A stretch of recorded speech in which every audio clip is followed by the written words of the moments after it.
Welcome to T channel guys. आज के market के रिगार्डिंग वीडियो बनाया था। आई होप आप सब लोगों ने देखा होगा। अब एक बार के लिए देख लेते हैं ग्लोबल क्या सिनेरियो है, क्या डेटा सेटअप है, किन किन चीज़ों पे ध्यान रखना है। ओके, तो देखिए अभी हुआ क्या, थोड़ा सडन इवेंट हुए हैं दो, जिसकी वजह से ग्लोबल मार्केट काफ़ी वॉलेटाइल हुआ है। ओके, सबसे पहले डाउ जोन्स का चार्ट देखिए। अभी हुआ क्या, मॉर्निंग में यूएस ने ये अनाउंस किया कि वो रशिया के ऑयल को इंपोर्ट नहीं करेगा। अब इसमें देखिए दो चीज ध्यान देने वाली है, ये सिर्फ यूएस का डिसीजन है। यूएस के जो यूरोपियन अलायंस हैं वो इसमें साथ नहीं दे रहे हैं। उनका कहना है कि भैया हमारा ये रशिया के गैस और ऑयल के बिना काम नहीं चलेगा। ओके, तो वहां से उसको बहुत बड़ा सपोर्ट आ नहीं रहा है, वहां से मार्केट ने क्रैक लिया। लेकिन जो सबसे बड़ी न्यूज निकल के आई है अभी, वो न्यूज ये निकल के आई है कि जो यूक्रेन के प्रेसिडेंट साहब हैं, जो जेलेंस्की साहब हैं, वो कह रहा है कि लगता नहीं कि नाटो हमें लेना चाहता है। और हम भी, मतलब उनकी जो स्टेटमेंट है उससे ये आ रहा है कि हम भी वही सब तैयार हैं, हम नाटो की मेंबरशिप हम नहीं लेंगे। ये इस तरीके से मार्केट उस चीज को इंटरप्रेट कर रहा है। और देखिए वो स्टेटमेंट आने के साथ ही आप डाउ जोन्स देखिए, 32,600 से 33,300, 700 पॉइंट का मूव डाउ जोन्स में इस न्यूज के जस्ट बाद बना है। ओके, अब बस मेरा एक सिंपल सा चीज इस पे ये है कि अगर इनको साहब ये करना ही था तो क्यों इतने लोगों को मरवाया, क्यों इतनी कहानियां की। ये पहले ही डिमांड मान लेते तो इतनी कहानी होती ही नहीं।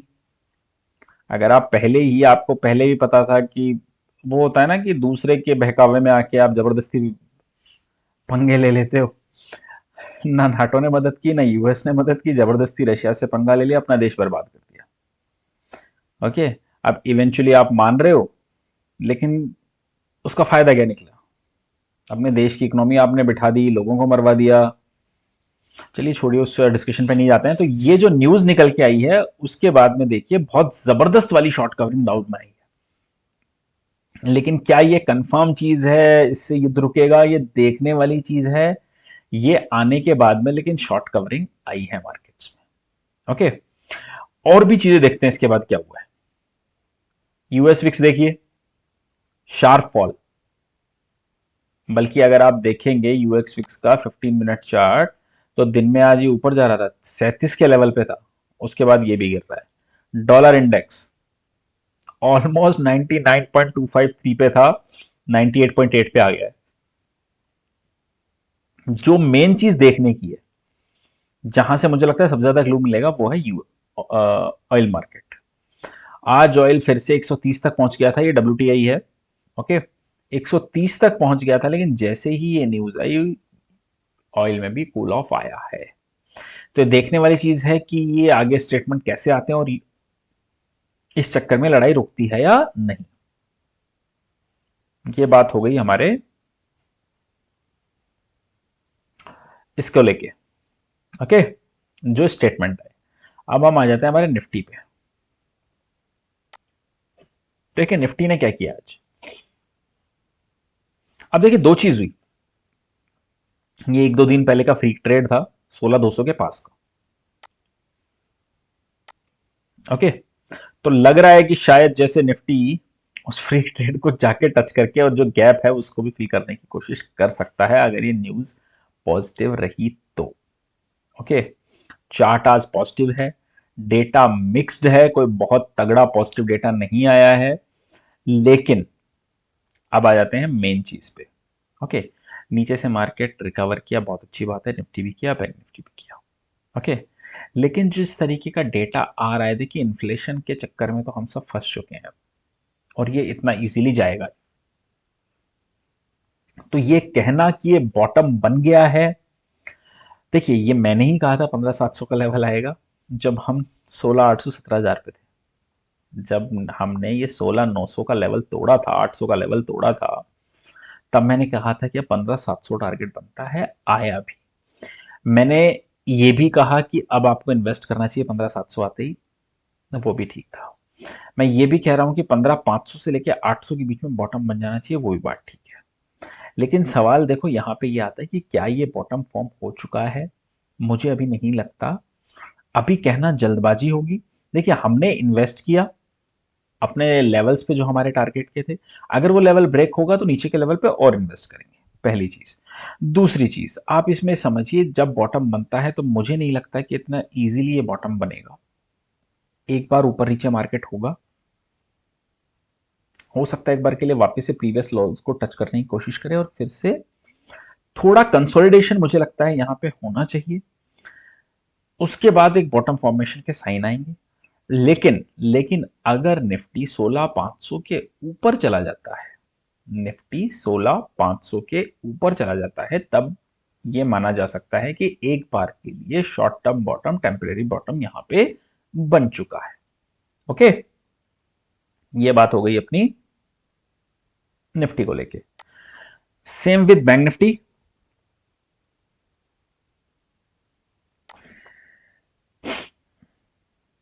आप देखिए बैंक निफ्टी में क्या हो रहा है। नीचे से ऑलमोस्ट 32,000 के लेवल से बैंक निफ्टी अपना आज घूमा। आप देखेंगे तो नीचे के लेवल से बहुत जबरदस्त वाली रिकवरी आज बैंक निफ्टी ने की है। ऑलमोस्ट ऑलमोस्ट 32,200 के लेवल से हम 33,200, ऑलमोस्ट ऑलमोस्ट 1,000 पॉइंट गए हैं।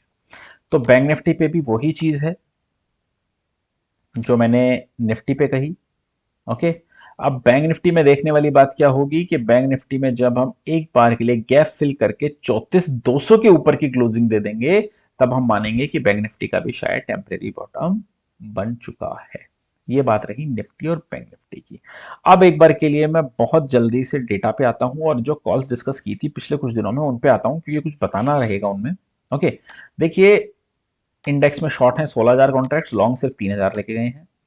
स्टॉक में लॉन्ग अनवाइंड किए हैं 6,500 कॉन्ट्रैक्ट और 4,000 शॉर्ट ऐड किए हैं।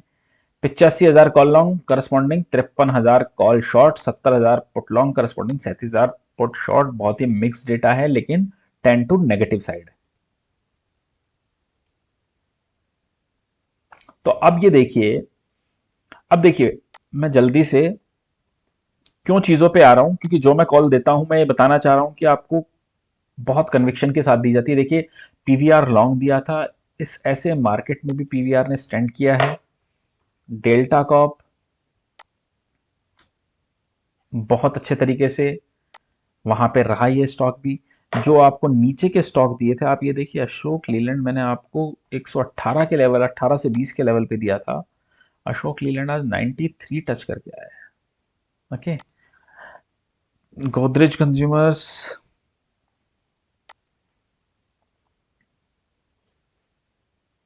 आपके सामने। ओके, डीएलएफ बहुत बुलिश हूँ रियल एस्टेट सेक्टर पे, लेकिन एक बार बताया था 300 310 का लेवल आ सकता है, ऑलमोस्ट वहीं से घूमा है stock. Okay, Indigo, Asian paints. अब क्यों, अब मैं इसलिए आपको एक चीज बताना चाह रहा हूं कि कुछ लोगों का मेरे पास ये मैसेज आया कि जो ट्रेड्स हैं इनमें उन लोगों ने कुछ ऑप्शंस के ट्रेड ट्राई किए होंगे। ओके, स्टॉक ने जैसे अब ये देखिए 3,000 से 2700 आया, अब उन्होंने कुछ deep out of the money options लिए होंगे और हायर विक्स के चलते थोड़ा भी स्टॉक घूमता है तो बहुत बड़ा प्रॉफिट बना नहीं। तो उन लोगों का ये था कि इसको ट्रेड कैसे किया जाए। तो आप लोग एक चीज समझिए, इंडिया का विक्स कितना चल रहा है अभी। इंडिया का विक्स चल रहा है 28.5 पे। 28.5 पे अगर आप लोग ये उम्मीद करते हैं कि आप नेकेड ऑप्शन लेंगे और उसमें बहुत इजीली पैसा मिल जाएगा, तो मैं क्या ही बोलूं इस चीज के लिए आप लोगों को। देखिए आपको ये पता होना चाहिए, अगर आप लोग ऑप्शंस में प्ले कर रहे हैं तो ऑप्शंस किस तरीके से काम करते हैं, उनकी कैलकुलेशंस कैसे होती हैं, ये बहुत डीप स्टडी आप करेंगे तो ही आप लोग, मुझे लगता है, नेकेड काम कीजिए, वरना मत कीजिए। ओके, अब ये आप एक नॉर्मल चीज समझिए, ये बात हो गई नेकेड की। इवन अगर आप हेजिंग के थ्रू भी प्ले कर रहे हैं तो जब तक, जिस तरीके का विक्स है, ये विक्स जब तक 23-24 के नीचे नहीं आ जाता, आपको सिग्निफिकेंट गेन देखने को नहीं मिलेगा अपनी हेज्ड पोजीशन में भी, क्योंकि विक्स अभी हायर साइड पे है वॉलेटिलिटी की वजह से। ओके, तो आप, मेरा ये बोलना है जो कॉल्स आपको दी जाती हैं वो कैश का, मैं आपके सामने चार्ट शेयर करता हूं, कैश के अकॉर्डिंगली ही आप उसमें ट्रेड कीजिए। आप जबरदस्ती ऑप्शंस में उसमें मत घुसिए। ऑप्शंस बहुत अलग चीज है, ऑप्शंस बहुत मैथमेटिकल है। ओके, तो आप ये सोचें कि अगर ऑप्शंस को करके आप इस तरीके से पैसा बना पाएंगे, तो आई डोंट थिंक सो कि ऐसा होता है। ओके, अब एक चार्ट जो मैंने पहले वीकनेस की तरफ दिया था उसी पे आ जाता हूं। तो प्लीज हेजिंग के थ्रू ही प्ले कीजिए, और हेजिंग किस तरीके से की जाती है उसके बारे में पढ़िए पहले पूरा। ओके। अगर अभी आप मंथली में स्टॉक्स में हेजिंग कर रहे हैं तो बहुत इजीली आपको प्रॉफिट होगा नहीं। ये तीसरा, और अगर ये वीक्स हायर साइड पे रहा तो ये समझिए जब ये तीसरा वीक निकल जाएगा उसके बाद से थोड़ा बहुत प्रॉफिट होने लगेगा हेजिंग पे आपको। अब देखिए आज की डेट में आप इस एक कॉल पे ध्यान दीजिए, मैंने आपको एक ट्रेड दिया था अगर मैं गलत नहीं हूँ 850 के लेवल पे, स्टॉक आया 663, मतलब ऑलमोस्ट ऑलमोस्ट अगर आप देखेंगे तो 150 से लेके 180 पॉइंट का मूव आया। अब देखिए बहुत ही शानदार पैटर्न बना है जिसे हम कहते हैं ट्विजर बॉटम। इतनी बड़ी गिरावट के बाद में दोनों दिन की कैंडल का एग्जैक्ट लो है, और इसने इसको ऑलमोस्ट ऑलमोस्ट इसका जो मीडियन था, मीन था, उसके ऊपर जाके क्लोजिंग दी। तो मुझे लगता है अब गोदरेज सीपी जो स्टॉक है इसको आप रखिए, और स्टॉप लॉस अब आपका स्ट्रिक्ट रहेगा 662 ऑन क्लोजिंग बेसिस। ओके। और कोशिश कीजिए इसको फिर से हेजिंग के थ्रू ही प्ले करने की, ऑप्शंस के थ्रू। ओके। सो आज कोई नया फ्रेश कॉल नहीं दे रहा हूं, लेकिन ये ध्यान रखिएगा बॉटम का मैंने बता दिया, जो न्यूज आया था उसका हो सकता है इंपैक्ट दिखे, कल हम गैप अप ओपनिंग करें उसके चक्कर में, लेकिन आपको बहुत संभल के ट्रेड करना है। आई होप आपको वीडियो अच्छा लगा होगा। अगर अच्छा लगा है तो लाइक कमेंट और शेयर कर दीजिएगा। Thank you for watching.